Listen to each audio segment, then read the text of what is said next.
Fala, galera! Retrospectiva 2024, eu sou o Douglas Avi. E eu sou o Cabo Santos e o Futeboleiro está de volta para te falar como foi esse ano.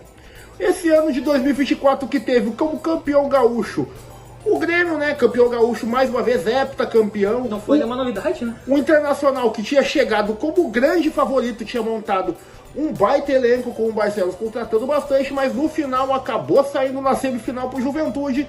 E o tão sonhado Grenal que esperávamos na final não aconteceu. E o Grêmio ganhou do Juventude e conseguiu ser heptacampeão. Que não foi surpresa pra mim, porque normalmente o Inter sempre monta times fortes, chega no final pipoca. E bom, vamos subir um pouquinho no mapa no Paranaense ali, que ó, deu furacão, deu a lógica de novo. Deu furacão no Atlético Paranaense, que tirou uma onda, mas o final do ano do furacão não foi o final que a torcida esperava. A gente vai falar mais pra frente. E em São Paulo deu uma novidade também, né? O Palmeiras foi campeão numa campanha surpreendente do Santos, que mesmo na Série B conseguiu chegar na final do Campeonato Paulista com o time treinado por Fábio Carille, mas acabou perdendo a final por 2-1 para o Palmeiras. O Guilherme e companhia jogaram muito. E no Rio também nenhuma surpresa, né?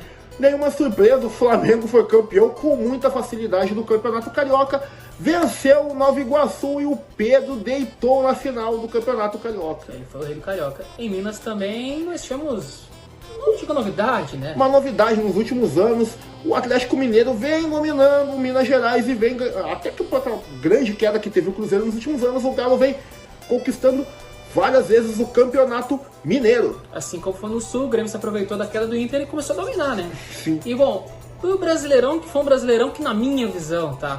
Apesar dos pesares, isso é um Brasileirão ruim, muito abaixo do que foi em anos anteriores. Pra mim, né? O Campeonato Brasileiro desse último ano pra mim foi bom no aspecto bom futebol apresentado. Fortaleza jogou muita bola, Fortaleza chegou a ficar em terceiro. O Internacional deu uma embalada depois de ter um ano cheio de eliminações, acabou embalando no Campeonato Brasileiro e foi bem, chegou em quarto. Nas últimas rodadas acabou perdendo, mas conseguiu vaga direta para Libertadores. O Botafogo fez o que já estava se esperando do Botafogo, com o John Textor e a SAF do Botafogo, o Botafogo voando no Campeonato Brasileiro. E o Palmeiras também, depois que foi eliminado nas Copas, deu uma embalada no Brasileirão e quase foi campeão brasileiro. Mas pra mim, eu vou discordar, porque pra mim era um campeonato tão ruim que de repente tu era o 15º, daqui a pouco tá ganhando Libertadores. Um campeonato que premiou muito incompetente. Por exemplo, o Corinthians que contratou o DPI, mesmo tendo várias dívidas bilionárias, na verdade uma dívida bilionária que o Corinthians tem, mas falou, contratou o DPI e acabou indo muito bem no Campeonato Brasileiro. O Garro também jogou muita bola, o Yuri Alberto começou a fazer gols, e aí o Corinthians embalou e conseguiu uma vaga inesperada para a Libertadores. Não concordo, foi um campeonato que premiou incompetentes. O Grêmio, por exemplo, namorou com o rebaixamento o ano inteiro e ganhou uma vaga sul-americana. Ganhou uma vaga na Sul-Americana. O nível que vai estar o futebol brasileiro. Até o Vitória quase foi para Libertadores também. Não. Então, Vitória chegou até o Vitória conseguiu ter chance de ir para Libertadores. Não desmerecendo Vitória, claro, mas cara, o nível do campeonato tá muito abaixo. Sim, Vitória, muito abaixo. O Vitória do Carpinho. Vamos pegar, por exemplo, o número de gols do artilheiro. Foi muito abaixo dos anos anteriores. O número de assistências.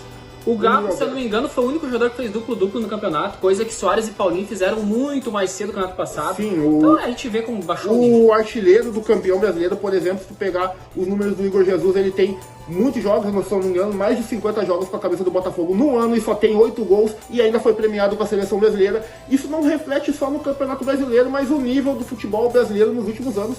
Tanto que a gente vai falar da seleção brasileira. Agora vamos abrir de seleção. Que foi pra mim a pior, o pior ano que eu vi da seleção brasileira em todos os tempos. Começou com o Diniz, que não sabia o que fazer, não sabia o que escalar, não tinha tática, não tinha nada. Foi pra Dorival, que continuou mais do mesmo. A gente tá perdido, na minha opinião. O futebol da seleção brasileira tá cada vez mais se perdendo. E o futebol, os jogadores que estão na Europa não estão conseguindo resolver. No caso do Vinícius Júnior, que voa no Real Madrid, não consegue ter o mesmo desempenho na seleção. E o Brasil ainda é dependente pra caramba do Neymar, a gente tá vendo isso aí. O Neymar que foi o melhor jogador brasileiro pra mim dos últimos 15 anos. Com certeza. E ele não consegue mais jogar o mesmo futebol, ele tá sempre sofrendo com lesões e ele parece que ele tá um pouco desinteressado da carreira dele. E bom, vamos pra finalizar. Campeão da Libertadores, o Fogão de novo, hein? Não, justíssimo. Fogão, né? Justíssimo. O Botafogo teve o artilheiro Júnior Santos, que rebentou nas primeiras fases da Libertadores. Se eu não me engano, o Botafogo jogou a pré, rebentou muito. Tirou o Red Bull. Sim, teve lesões. Uma lesão que acabou tirando ele da Libertadores, voltou na final, fez gol, teve Igor Jesus, Luiz Henrique, que rebentou, foi um dos principais jogadores do futebol brasileiro do ano.